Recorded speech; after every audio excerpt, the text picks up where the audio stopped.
Welcome to Grapple FK, everyone. We are covering Youssef Zalal and Ilia Topuria on the, I believe it's the main card of the Moraes v Sanhagen headliner. So let's start this off. Youssef Zalal, he's fought 3 times this year in the UFC since making his debut. He's about 2.5 inches taller. We don't have many stats for Topuria because he's making his UFC debut. However, let's check his stats on Topology. So he's 5'7", born in Germany. Believe he's of Georgian extraction, fighting out of Alicante, Spain. Last fight was last year. It's been a significant amount of time since he's fought, 11 months. Yeah, I mean, we don't really have stats for him. Yeah, we wouldn't have UFC stats for him. But I mean, what we can see from his record, he's got a lot of first round finishes. I've watched some of his fights. He's very explosive in the first round. Seems to have good striking. He's got a few submissions on there. I mean, these aren't the best circuits in the world. Cage Warriors is decent. Brave is coming up. These ones I've never even heard of, mixed fight events. But yeah, Youssef Zalal is a very interesting fight. He keeps his hands down, but he has incredibly good movement. Very instinctive. Gets out of the way of a lot of stuff. He's got a lot of power as well. I've definitely seen him drop a few people in some of those fights. I mean, he didn't finish them, but he dropped a few people. He hurt them within the 3 rounds. So he's got decent power. He hasn't finished anyone yet in the UFC. But let's see his finishes in other organizations. So yeah, he's mainly had unanimous decision wins. Had a flying knee in LFA. So he's coming out of LFA. LFA is quite a well-known circuit in the US. It's a good circuit. Quite a lot of good fighters in LFA. And yeah, also he's more of a volume puncher. Yeah, he is. Yeah, he's got a lot of stamina, and he's had more amateur. He's got excellent stamina. Like really, into the 3rd round, he is fresh. Oh, he could easily do 5. This guy.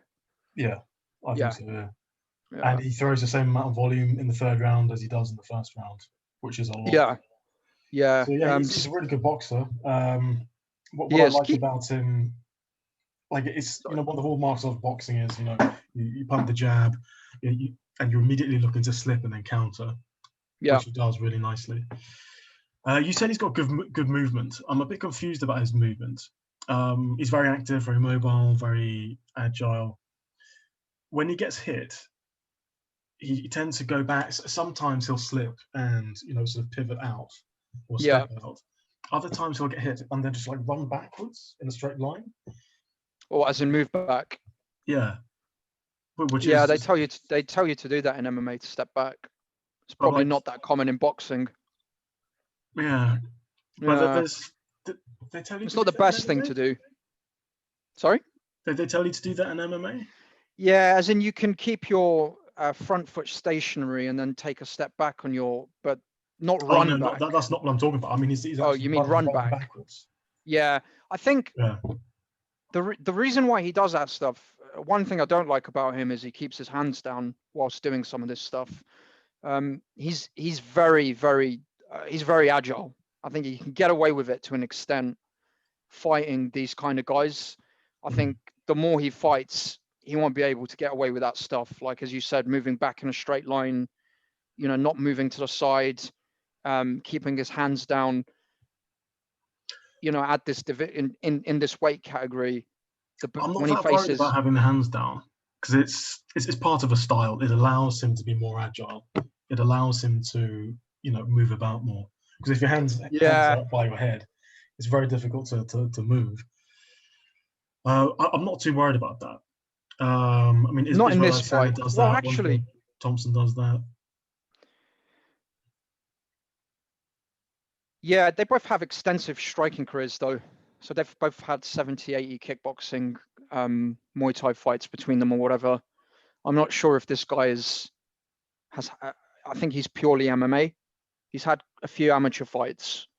So I think that's the distinction there, in that, you know, those kind of guys, they can afford to do that.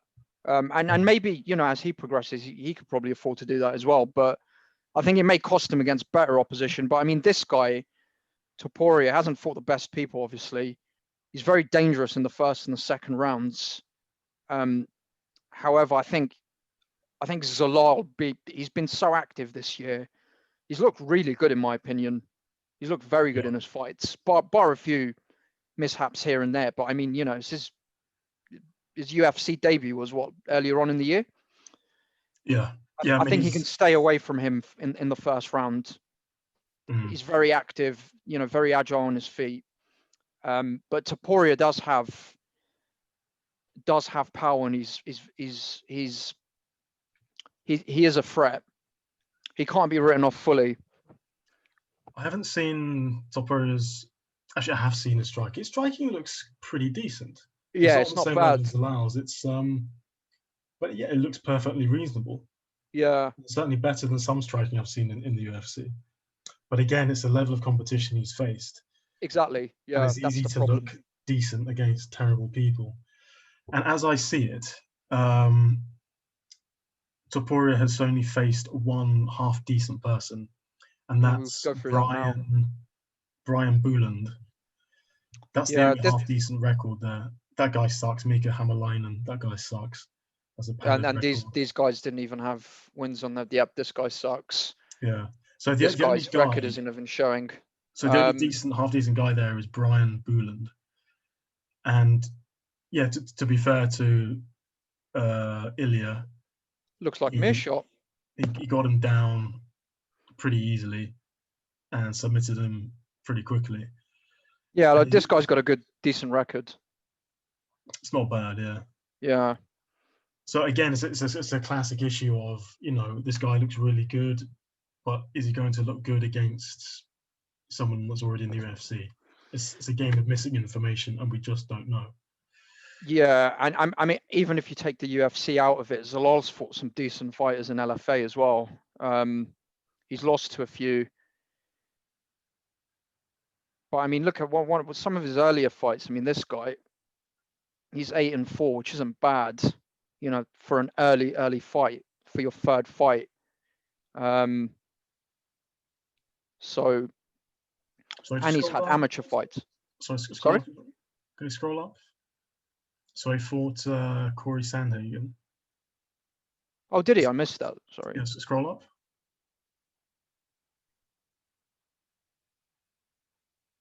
Yeah. Took Corey Sandhagen to, decision. Oh, yeah. So, yeah. No, yeah, Zalal's fought. He's definitely fought better people at NFA as well. And then obviously, you know, fundamentally, he's fought 3 people in the UFC and beaten all 3 of them decisively. He did. So in his last fight against Peter Barrett, Zalal managed to take his back. Yeah. Which indicated a reasonable level of grappling. Against Jordan Griffin, he was constantly defending the takedowns, and it was, you know, defensive grappling. Yeah. Let's check his stats. So there's definitely some grappling ability there from Zalal, which is. So his takedown defense is 72% over the 3 fights. Takedown accuracy is 47%. It's pretty good. Considering he's a striker primarily, that's good. Yeah, and he obviously lands a lot more than he absorbs. Striking accuracy is 55%. Striking defense is 66%. And yeah, he is very good. He's very agile on his feet. He's hard to hit. Yeah. Switch stance as well. So this is a featherweight fight, right? Yeah. And that guy Ilia Topuria, is he a natural featherweight? He looks small. He's 5'7", and he looks pretty scrawny. Yeah, because it says 139.5 pounds here, like his last weigh-in. That's in between bantamweight and featherweight. Exactly. That's probably his actual weight, fighting weight. So he probably missed. He probably, yeah. That's odd. Yeah, he looks quite significantly small. smaller. Yeah, he looks quite small as well, which obviously means he's going to find it hard to get in on Zalal, who's hard to get in on anyway because he's moving around all the time. Yeah, but the question is, I mean, how good is this guy's grappling? This guy, Yeah, as it turns out, fights at Clement MMA gym or grappling gym in Alicante, which I know about. So I've got an yep, apartment in Alicante. That is a very high level grappling gym. They send guys to grappling competitions in Europe and they win. There are high quality guys there. And from what I saw against that fight against Brian Booland, we did see some high level grappling. yeah. The question is just, is that enough to get Zalal to the ground?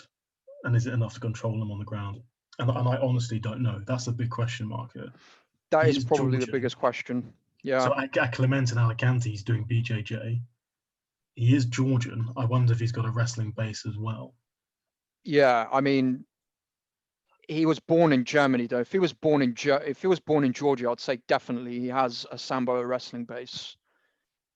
Because he was born in Germany, probably not. But yeah, that is a good point. That is a good point. I mean, Zalal does have very good takedown defense, but the guys he fought, yeah, I think moving on to predictions, I think Zalal will probably win this because Topuria also is. I read on a few sources has taken this on short notice. So obviously that's not going to help. And Zalal's a handful. His takedown defense is good, but yeah, the big question there is if that guy does get him down coming out of such a good gym, such a good BJJ / grappling gym, what happens then? But I think I think he'll be another unanimous decision win for the Moroccan Devil. I think so, yeah. Again, I feel like you could put Youssef Zalal in the risky come. Definitely. Not in the safe come, just because the grappling element is a question mark. Yeah, and he's finished a lot of people in the first round. I know it's not, the best organization, or Cage Warriors, brave, decent, but still, I mean, we've seen that with other guys. That guy that came in the other, like 2 weeks ago from the Czech Republic. He had like loads of finishes in the first round. There was an argument that he wasn't fighting on great circuits, but he went into the UFC and he finished his opponent in the first or second round as well. So just because this guy is finishing people in circuits that are below the UFC, that doesn't mean he can't do it in the UFC. Yeah. So there is an element of risk there. That's the thing. We just never know. You just never know, exactly. But yeah, I think Zalal in the risky come is a good bet. Yeah, I think so. I'm looking at the odds. Was he a heavy favorite? So Youssef Zalal is. Let me convert these odds.